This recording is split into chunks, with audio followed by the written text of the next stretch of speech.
Yeah, and welcome to another lesson on how to mix it up in the pentatonic. We're going to give you some tricks, like a can of gas, which is going to be your licks, and some matches to just set the stages in your local zone on fire. I hope that sounds exciting to you. Oh, and by the way, I just released 2 new products, which I'm super stoked about, but it's all about major pentatonic, which is a whole nother ball of wax right now. So there's like 17 hours of how to play major pentatonic melodically down there, and some links. Check that out if you want to learn how to become way more melodic, and then add this on top of it. Forget about it. At least I hope. So anyway, today I'm going to show you a couple of things. And I want you to think of the gas and the fire, okay? That whole thing, the gas and the matches. Because say that the gas can is licks. Licks are great by themselves. But without something to take that next step to light the fire, which would be, think of the match as the emotional content of what you're doing, it's tough to have an explosion. And we want explosions on the stage. We want people to, yeah! So to do that, I'm going to give you a couple of tips and tricks.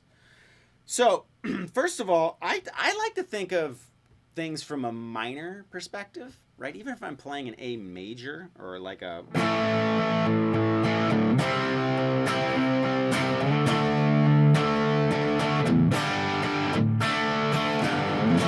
that sort of a thing, right? Southern rock, could be classic rock, could be anything rock with a blues kind of overtone to it. I'll use the minor scale as a reference point, and I'll add major notes on top of that. So to start off with this idea, just add one note to the minor scale, and that's add the major third. So if you think of a chord, an A minor chord, the only difference between this chord and a major chord is this one note.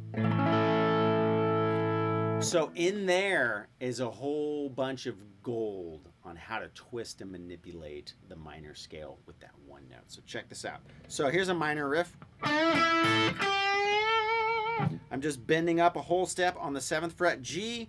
I go B5, E5, and then I bend up the B8. Now, check it out. If I add the minor to major third and do that same lick idea, it's cool. It's kind of a fresh sound, okay? So that's one note. Now this one note exists all over the fretboard, but if I take, say, position 1 of minor pentatonic and add it, I got it there. If I go up to position 2, it's right there.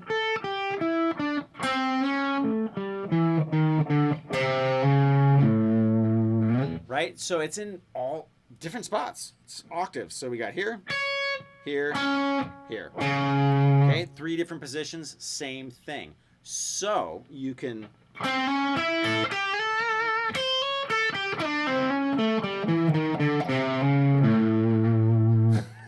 That is not your typical pentatonic run, but it was just one note. It could have been just a minor pentatonic run, which would have been great.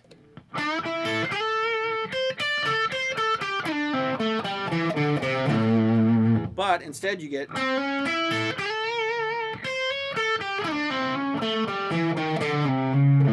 threw this note in there too, just because it's fun. More about that note later. Okay, so you're looking at, and what's cool is you inadvertently learn where the chords are all over the neck, because you find out, oh, okay, there's that major third here. Well, what chord is down here?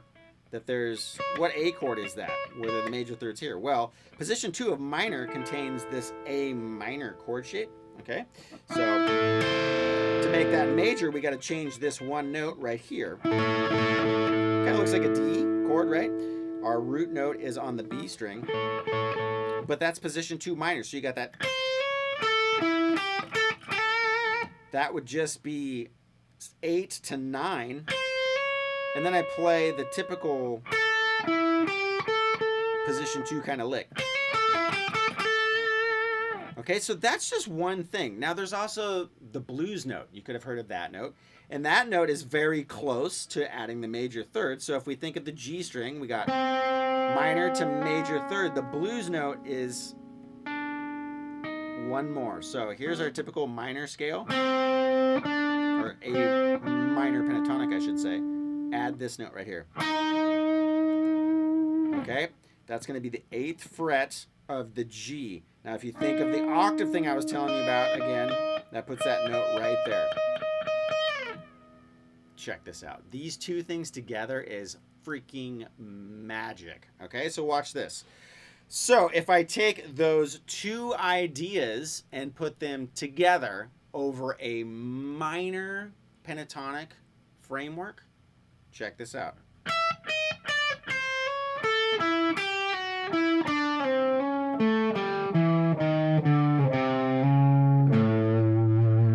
Now what I did was, since that note occurs, the blues note occurs in my 3rd position minor pentatonic, I can go straight down.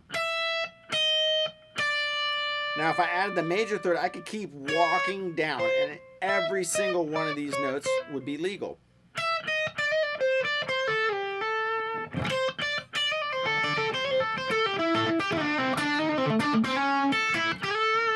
And you get, just by doing those two things, all of those lick ideas. So you can come at it from this way. Sounds great. So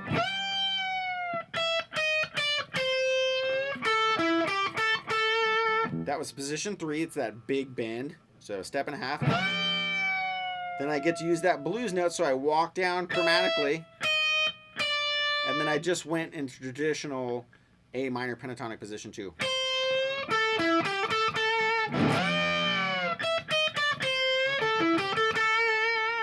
Now, if I add the major third to that run,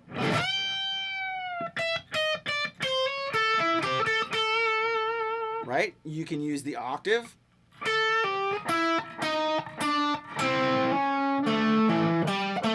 So I went position 2 of minor, still in position 2 of minor. Now I'm adding that blues note, minor position 1, go down to still minor position 1, but now I'm going to add that major third.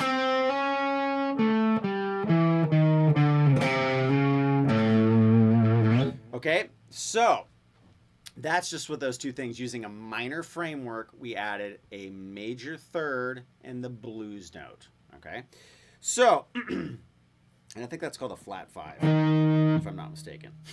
Yeah, because that's the 5th, flat 5. Okay, so I don't know much theory. I use what I can and I figure out the rest. So, with that in mind, if you took it one step further, you already know the 5 positions of your minor pentatonic scale, and you learn how to hyperimpose the major pentatonic scale on top of that, the minor one. The possibilities are endless. Now, if we're using minor as a framework, and you're trying to think to yourself, oh God, how do all these things fit together? Position 2 of major pentatonic will be in position 1 of minor pentatonic, or very close. So let me give you an example. Position 1 minor, position 2 of major is right there. So it's right, most of the notes are right inside that position 1 of minor. So that would give you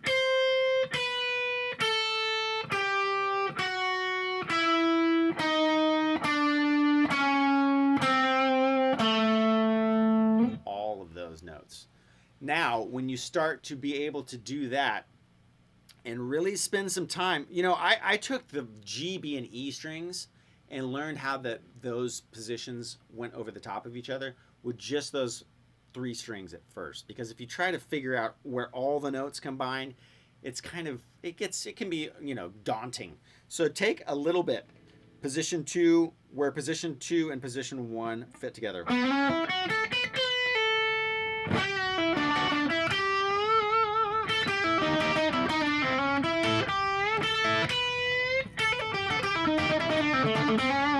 You start to get all that kind of stuff because I'm just utilizing that real major sound with the aggressiveness of the minor sound with it. So you got real pretty.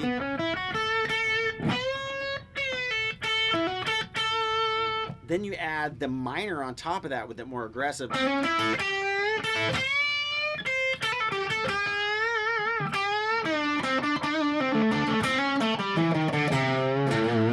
And you start to get stuff like that, okay? So that's great too, right? So you have the blues note, the major third, those in the minor context, the minor pentatonic scale. You just add those two little notes to your lick bag of minor licks, and it takes it to a whole nother place. Remember the octaves, super important, where those two notes are in the octaves, both lower and higher from what you're used to. So,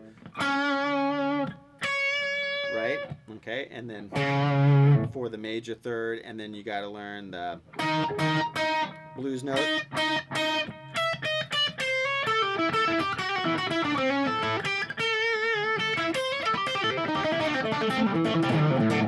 And you can start to do all those kind of runs, like when I went. What that is I'm taking that minor box again and I'm grabbing that major third, right? It's a big stretch, but that note's right there. And then I can come down and hit that blues note. Right? Back to that major third. And I've just used those two tricks. So.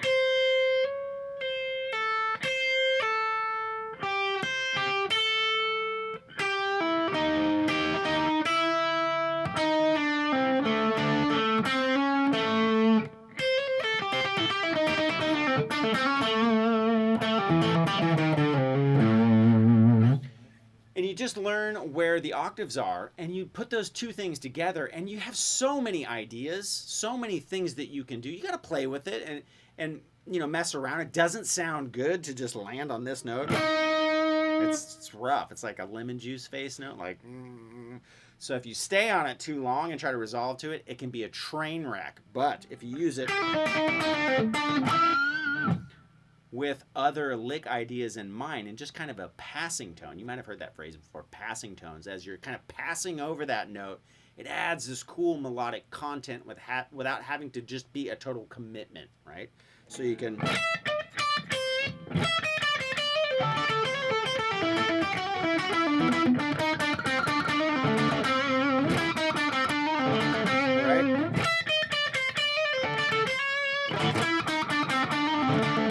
Same exact run.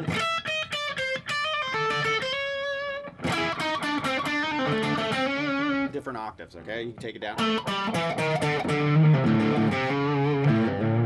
And do that same run over 3 octaves, and it sounds like a killer long riff. Now, the second thing. So that was the gas, right? The lick ideas.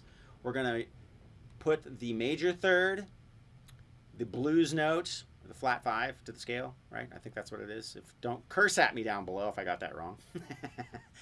And then how major and minor mix together, right? But just do it on the G, B, and E to learn, you know, right off the bat. So it keeps it simple, right? Because most of the solo stuff's played on those strings anyways. Now, the next part is just as crucial, right? So you're breaking rules, you're bending notes, you're doing stuff. The feel is the match that's going to set the lick can of gas on fire. And you have to have that. Gotta listen to Van Halen. Gotta listen to Hendrix. You gotta listen to Angus and Clapton and, you know, Neil Schon and Journey. And all these guys have the emotional content just oozing out of their pores. And that's what makes them those, you know, A-grade rock god players. It's because they can capture the emotional content. Now, granted, vibrato and bending and all that stuff, it can take a long time to develop. But with vibrato, start on a stationary note. Some people like to pull down with vibrato. Now, obviously, when you're on the high E string, you can't pull down, so it'll have to be up. But a lot of people like to pull down. And I like to use the vibrato from the wrist as opposed to the finger, right? Going like that, it kind of sounds like, you know, like a bees fighting. But I use it from the wrist. I keep my finger stiff and then use this as the muscle. Okay, so get the vibrato. Try it on a bent note. When you do it on a bent note, you go up to pitch, then lower, then back to pitch, then lower. Not over the actual note, down and over again. It's up to pitch, down, up to pitch. So instead of going, right, which sounds like a drunken cat fight, you want to go to the pitch of the bent note and then up. Okay, so that gives it more of a fluid and nice versus, which just, it has a place. But you have to use that one very cautiously, or people will be like, oh, got bottles will be flying your way. Okay, it's like the equivalent of a bad singer, right? Singing out of tune, you know, okay? So, another thing that you can do is add just those little tugs, and try the tugs that I'm talking about where the minor third is. Add just a little bit of a, I think it was Eric Clapton that says he never really plays the minor or major third. He tugs this one minor note to get right in between those two.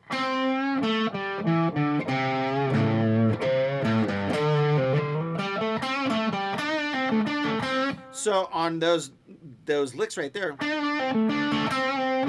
I didn't pull to that note. I'm just pulling the note just a little bit.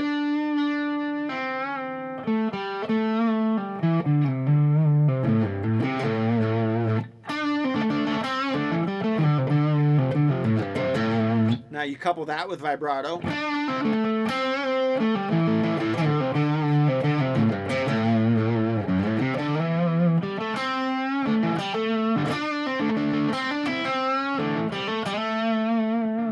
And you add so much feel to the playing versus going.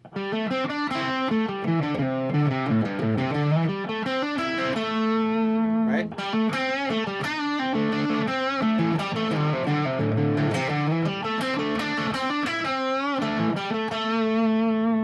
Right? The two elements, the vibrato and the little bit of a tug. Now, obviously, the speed at which you bend to is crucial, and well, no, I shouldn't say crucial. I'm starting to sound, I'm exaggerating. for emotional content. No, I'm just kidding. The bends can play an important part in how you're developing emotion, the connection with the listener.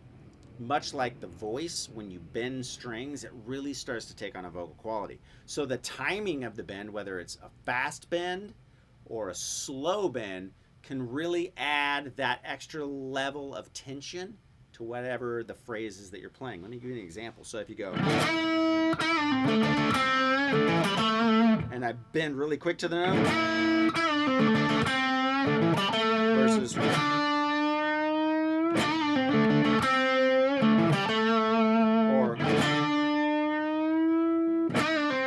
so I did a slow one versus two quick bends in a row. So if I did two quick bends in a row, that could be cool. But if you did one slow, one quick, or the other way around, quick and slow, or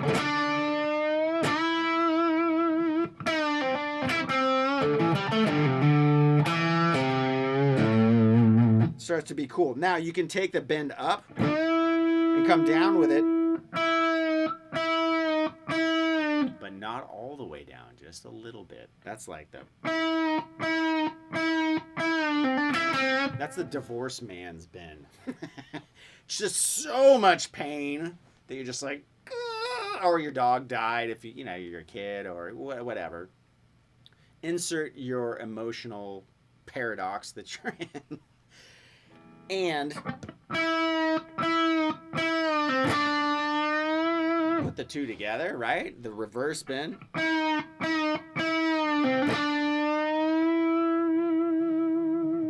Slow, get up to the note, add vibrato, feel, right? Now you can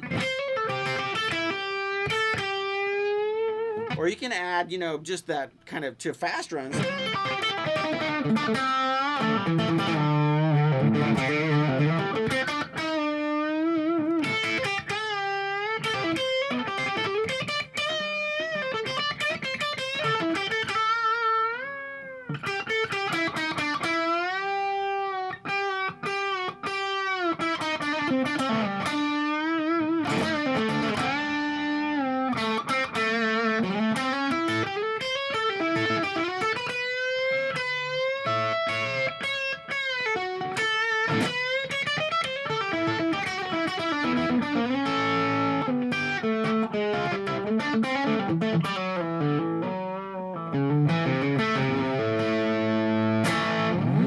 Now, all of that, all of those licks, all of those runs, everything I just did there was from what we just learned. I was adding the vibrato, the bends, both slow and fast, the reverse bends, putting those two scales on top of each other, and utilizing the minor, major, third within the minor framework and the blues note. Everything I just taught you, that was an example of what happens when you put them together. Now, you don't have to play fast, and honestly, the older I get, the less I'm inclined to listen to fast players all the time. So you can do that, all those things slowly. You can listen to, you know, listen to a good bluesy, slow Clapton. I love the Journeyman stuff. I think that's the album. Great playing. None of it's fast. David Gilmour too, Pink Floyd. None of it's fast. All those same tricks, but done in a slow, tasteful, melodic way. Guy who does this really good in rock but doesn't overplay, the guy from Bryan Adams. Ripping guitar player. I think his name's Keith Scott. Incredible vibrato. Does all those tricks. Every single note is awesome, right? So it doesn't have to be quick. So get out of that mode of thinking that a lot of us are in, especially when you're younger, you just want to play fast. Take the tricks and get them down slow, and then as you progress and you naturally become faster, you'll have more tasteful fast licks, which is gold. That's like when Brad Paisley. Talk about terrifying. I mean, just killer licks like that. Fast, tasteful, everything. There's lots of great players like that. Country guys, so many of them. But, you know, think of the Van Halens, all those. Those are the guys that have the technique, the journey, all those people that have that, both the speed and the taste, right, and the tricks. So listen to all these bands and see if you can pick up yourself where those bands do that. A lot of what I showed you right there was directly from listening to Van Halen. I mean, he's probably my biggest influence, him and Jimmy. I am a combination of Jimmy, Gilmour, Hendrix, and Van Halen. Those are and Neil Schon. Those are my pinnacle guys. So if you like the way I play or the stuff that I'm doing, that's maybe something you can check out. You guys are amazing. Freaking love doing this, doing these videos. You guys are so awesome. Thank you so much. Catch you next time.